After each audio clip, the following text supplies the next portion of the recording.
Once upon a tourney, I took a trip down to Los Angeles for a Pro Tour qualifier. The year was 2003.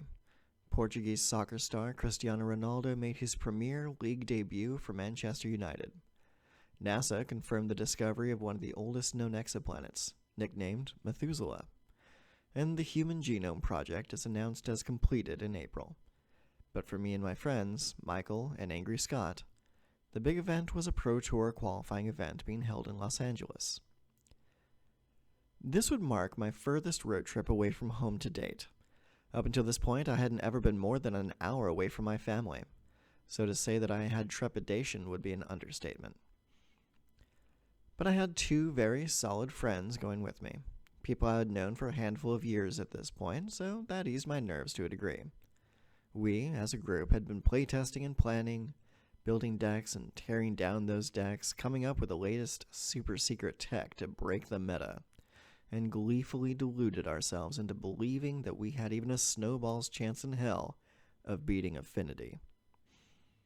Yeah, this was the year Mirrodin Block entered Standard and gave us the absolute scourge that was Affinity.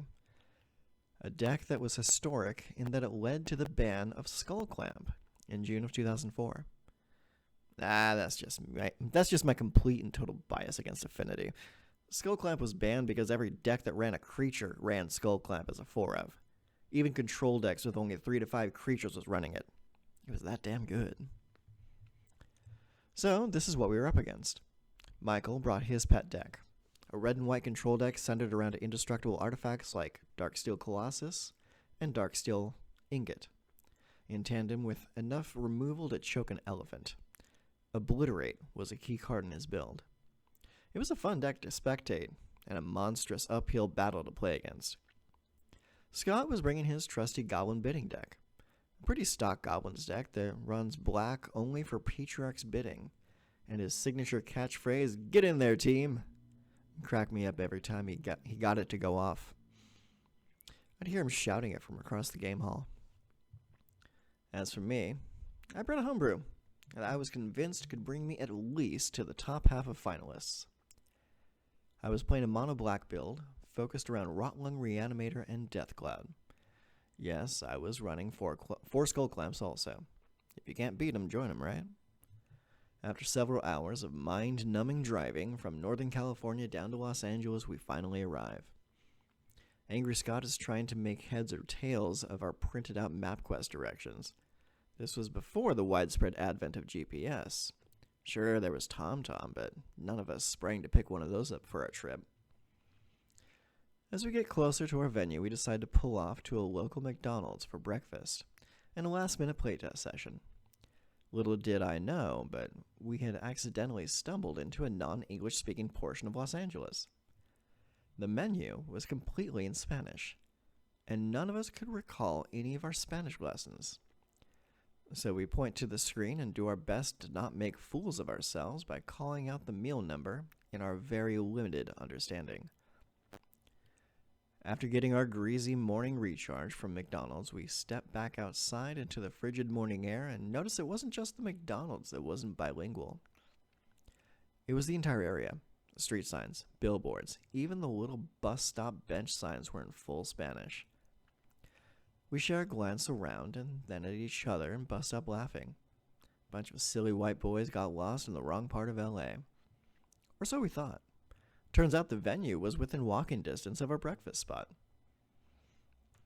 The venue itself was completely inconspicuous. If you didn't have good directions, you could have easily missed sign-in. It was this hollowed out and repurposed warehouse building. Completely gray and unmarked from the outside, but once you get close enough, the familiar musk of unwashed gamer becomes all too familiar, and my mind is set at ease as I begin to feel at home amongst my fellow nerd. Sign-in is pretty uneventful.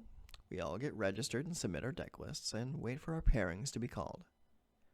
Michael didn't last very long.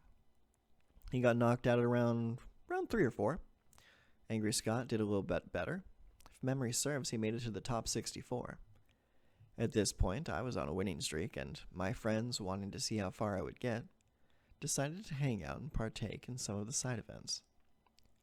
A few draft tables had erupted at the back of the building for people who got knocked out early. I made it just a bit further to top 32 of the day, finally getting bested by the 6th or 7th affinity deck in a row. We hang out a little bit longer to collect our prizes and make our way back to Michael's van. At this point, I'm completely exhausted from several hours of mental gymnastics, and I crash out in the back of the van. I'd be lying if I were to tell you that I could remember what I was dreaming about 20 years ago, but what I do remember is waking up to the muffled sounds of Michael and Scott arguing amongst themselves outside the van. I rub my eyes and stumble out of the van, still exhausted and groggy. I feel somewhere between still being asleep and barely coming to consciousness. I ask the guys what's going on, and Michael tells me we're lost. If anything will snap you awake in a split-second moment, it's being told you're lost by the person you trusted to be your navigator. I panic for a moment, but only just.